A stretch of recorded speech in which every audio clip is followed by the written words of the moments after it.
Xonça, adət-ənənənin ustalıqla birləşdiyi, hər ləzzətin sənətə çevrildiyi fabrik. Burada hər bir şirniyyat, hər bir dad sanki öz hekayəsini danışır. Zərif əllərdə formalaşır, sevgi ilə hazırlanır.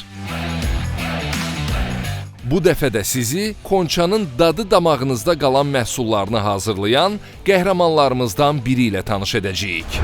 Tanış olun, onlardan biri. Mən Aytəkin Abbasova, 44 yaşım var, ailəliyəm, 2 evladım var. Aytəkin xanım, Xonça ilə yollarınız necə kəsişdi? Əvvəllər çörək sexində işləmişəm, orada təcrübə qazanmışam. Qohumumuzun da tövsiyəsi ilə Xonça şirniyyat fabrikinə gəldim. Burada daha da puxtələşdim, sənətin sirlərini öyrəndim. 2 ilə yaxındır ki, milli şöbədə işləyirəm. Aytəkin xanım, şirinliklə dolu bu fabrikdə hansı peşəni təmsil edirsiniz? Burada istehsalat işçisi kimi çalışıram. Hər gün yüzlərlə paxlava və şəkərbura hazırlayaraq əllərimlə bu şirniyyat sənətini yaşadıram. Beləcə də gələcək nəsillərimizə adət-ənənələrimizi çatdırıram.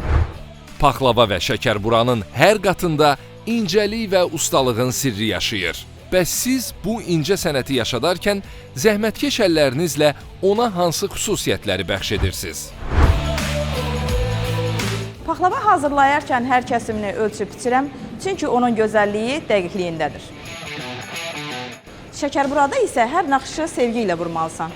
Mənim üçün bu iş yalnız şirniyyat hazırlamaq deyil, həm də ənənəni zərifliklə qorumaqdır.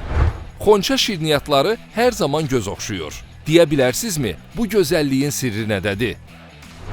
Burada müasir avadanlıqlarla tam gigiyenik şəraitdə çalışırıq. Paxlavanın xəmiri texnika vasitəsilə sürətlə açılır, bu da mükəmməl nəticə verir. Bir peşəkar kimi Xonçada işləmək istəyənlərə nə demək istəyirsiniz? Xonça imkanlarla dolu, karyera arzularını reallaşdıran bir məkandır. Burada çalışmaq həm sənətə yiyələnmək, həm də gələcəyə inamla qurmaq deməkdir. Xonça fabrikinə gəldiyim andan həyatımda sanki yeni bir səhifə açıldı.